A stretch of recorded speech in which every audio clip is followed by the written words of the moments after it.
As has been mentioned a time or six over the past week, this is my last broadcast in this chair.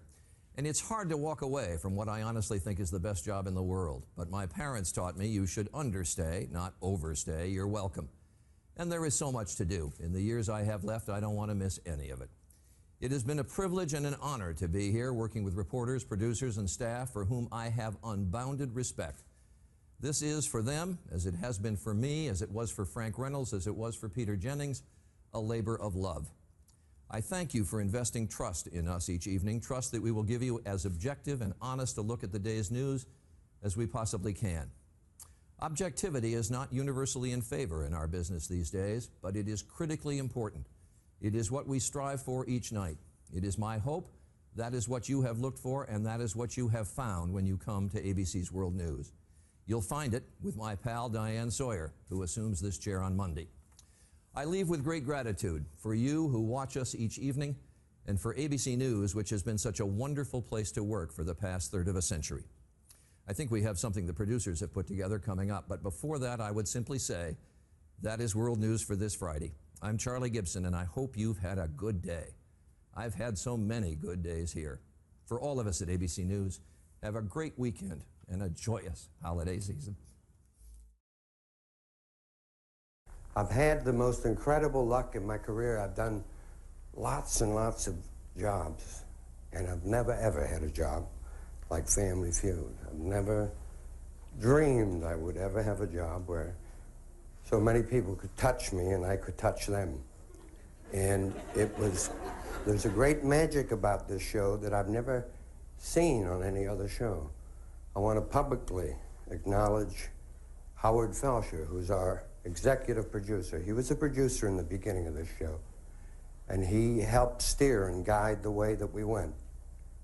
And he and I fall a lot of times, but I tell you that he's important, and I should acknowledge him, because he was the one with me that we said, let anybody come on this show. Anyone that can play this game, no matter what color or creed, no matter if they're in a wheelchair or they have no sight. And we've had everybody on the show. And he was very, very important in that, and I acknowledge and thank him for it. I thank my crew, and I thank my director already. I have the best staff you've ever dreamed of. You can't, but you don't have to dream of them, because I'm going to take them with me. Even if I never work again, they'll just be near me. They are so special and wonderful. ABC, Jackie Smith, Wally Weltman, Josie, Albert, they kept us on the air probably a year more than they should have, because we weren't really helping them. You know, our ratings weren't that good, and they were so great. They buried themselves carrying us, and I loved them for that. Not that I wanted to hurt them, but because I love them. They were good people. There were people I know that got upset that I kissed people. I kissed them for luck and love, that's all. That's what my mother did to me. There were people upset that I would embrace or hug someone of a different color. The first time I ever saw people of any color was when D-Day left from my hometown in England to go and free Europe in the war. And there was every color you could imagine, and I'd not seen that in England. And I asked my mother about it. I said, is there something wrong? She said, God. God makes people. You understand that, don't you? And I said, yeah. She said, who makes a rainbow? I said, God.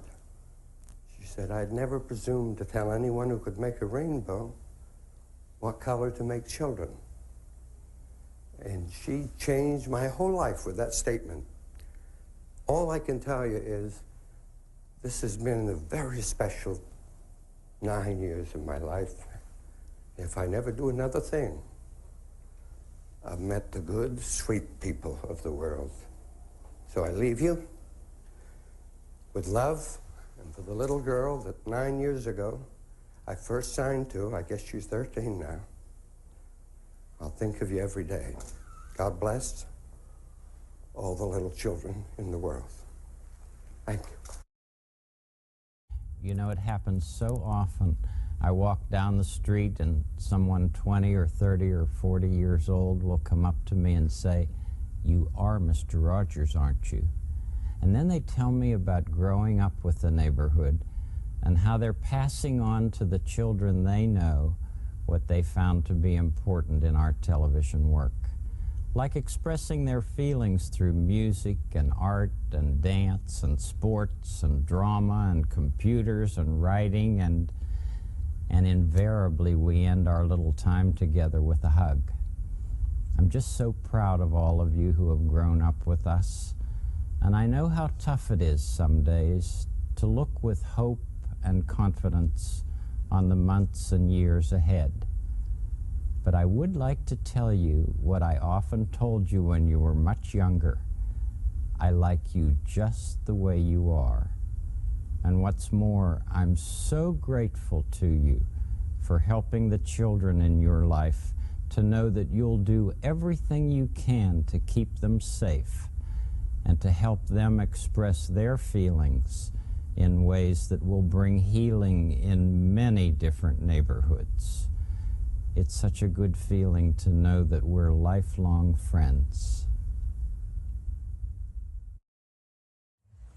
What a road we've traveled together. You know, thanks so much to you for sharing your time with me. What great memories we've had over the last almost 50 years. But now it's time for me to turn over the play-by-play duties to those fine young announcers who are growing up at ESPN. Make no mistake about it. I'm going to miss games like this. I'm going to miss working with all the great analysts that I've been with through the years. But maybe you'll pay me a visit out of my new place in Las Vegas. Why not? We can share a cold one and maybe a win or two. Anyway, thank you so very much for all the appreciation and all the great moments that we've experienced together. God bless. Keep this brief. After 28 years of Peacock logos on much of what I own, it is my choice now to jump without a net into the great unknown, as I do for the first time in my 62 years. My biggest worry is for my country. The truth is, I'm not a liberal or a conservative. I'm an institutionalist. I believe in this place, and in my love of country, I yield to no one. But the darkness on the edge of town has spread to the main roads and highways and neighborhoods. It's now at the local bar and the bowling alley, at the school board and the grocery store, and it must be acknowledged and answered for. Grown men and women who swore an oath to our Constitution, elected by their constituents, possessing the kinds of college degrees I could only dream of, have decided to join the mob and become something they are not, while hoping we somehow forget who they were. They've decided to burn it all down with us inside. That should scare you to no end as much as it scares an aging volunteer fireman. To my coworkers, my love and thanks, and I say again, everyone I've worked with has made me better at what I do. To my family, love and thanks doesn't begin to cover it, but now I have the time to better express it. My friends know who they are. No one's been blessed with better friends. To the guests on this broadcast, as you heard the nice man say a few minutes ago, it's always been about you. Otherwise, I'd be staring into the camera for an hour, 5 nights a week, and nobody wants to see that. You are the 11th hour and will continue to be the 11th hour. This is where I thank you, however, for being so great, for explaining these last 5 years. As a proud New Jersey native, this is where I get to say regrets. I've had a few, but then again, too few to mention. What a ride it's been. Where else, how else was a kid like me going to meet presidents and kings and the occasional rock star? These lovely testimonials that I can never truly repay make me hyper aware that it has been and remains a wonderful life. It's as if I'm going to wake up tomorrow morning in Bedford Falls. The reality is, though, I will wake up tomorrow in the America of the year 2021, a nation unrecognizable to those who came before us and fought to protect it, which is what you must do now. My colleagues will take it from here.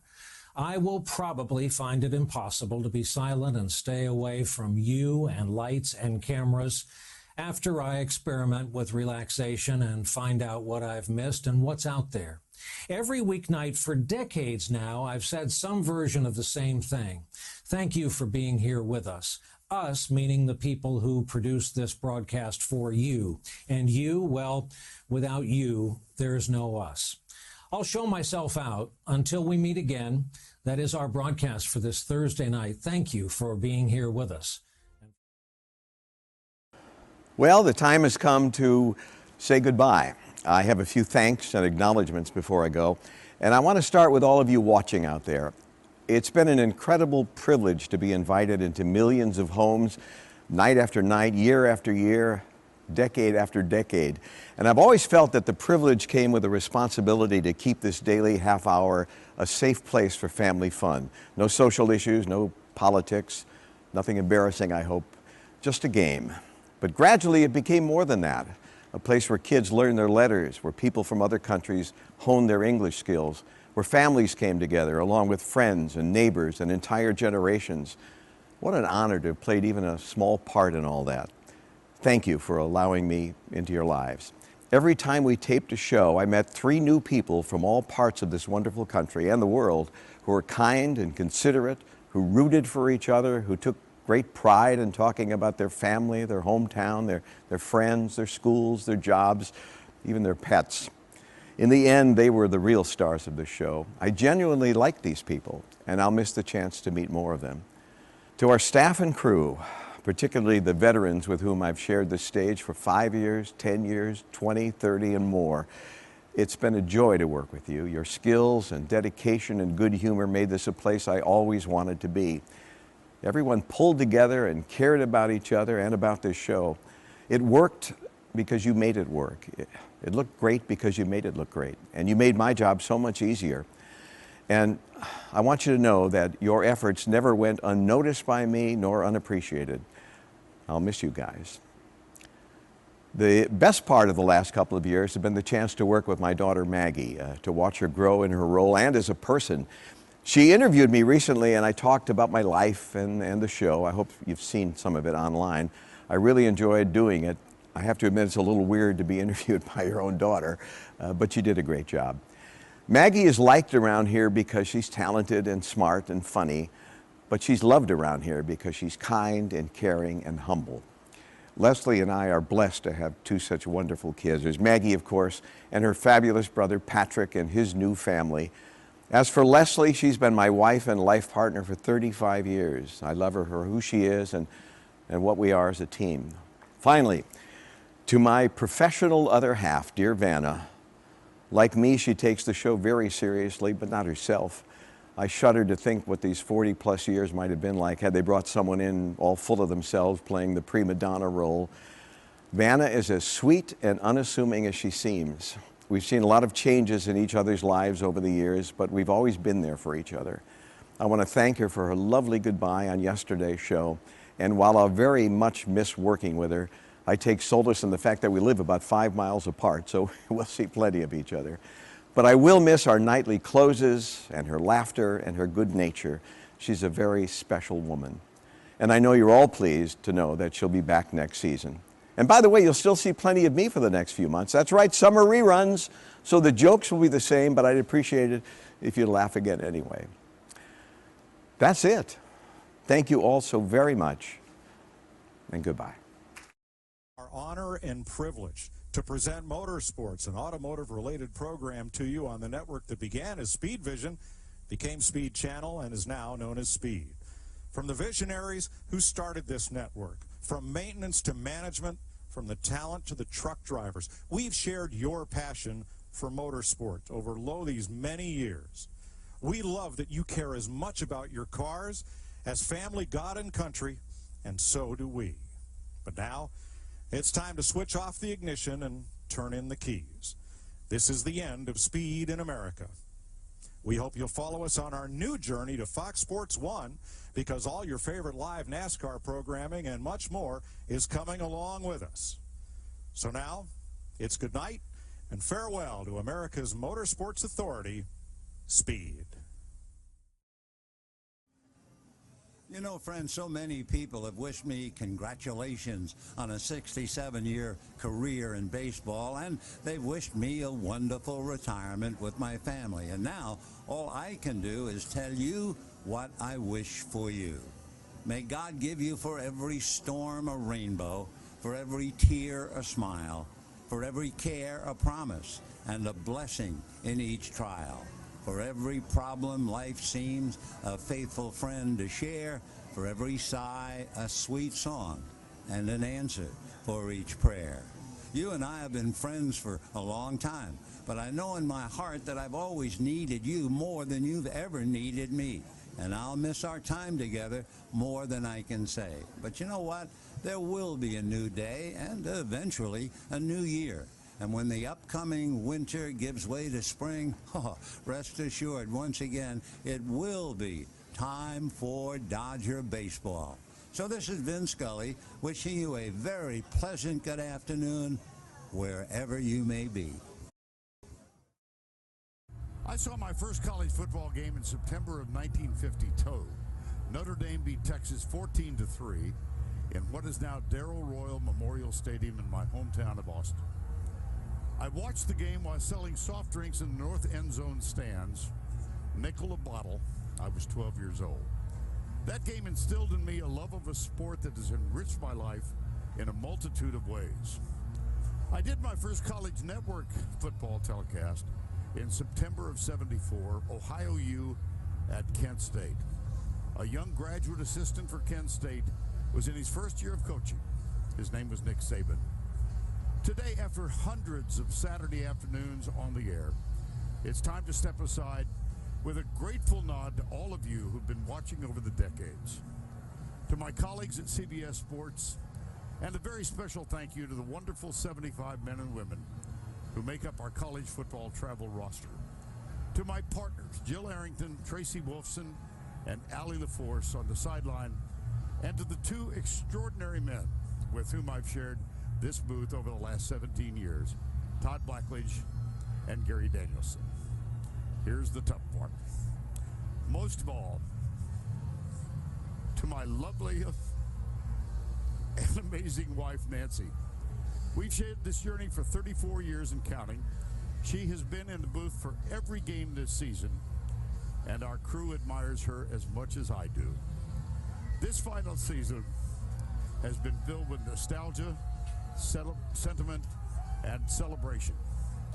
I've been overwhelmed by the expressions of warmth and the conveyance of good wishes by folks in the SEC and around the country. Now, I welcome Brad Nessler to fill this position, and I wish him at least 17 years with Gary and Allie. I'm not going into hiding. I'll see all of you during March Madness, and I'll yell at you from the 16th tower at the Masters. Till then, thank you. Time for us to part, you and I. Saying goodbye to the viewers of Sunday Morning is like saying goodbye to old friends. That's the way I feel. Thank you for making me feel that way. I aim to do some traveling and reading and writing, and to watch this program the civilized way for a change, in my bathrobe while having breakfast. Charles Osgood appreciates poems and often commits poetry himself. There is a rhyme by Clarence Day which says what I want to say. Farewell, my friends, farewell and hail. I'm off to seek the Holy Grail. I cannot tell you why. Remember, please, when I am gone, 'twas aspiration led me on. Tiddly, widdly, toodaloo, all I want is to stay with you. But here I go. Goodbye.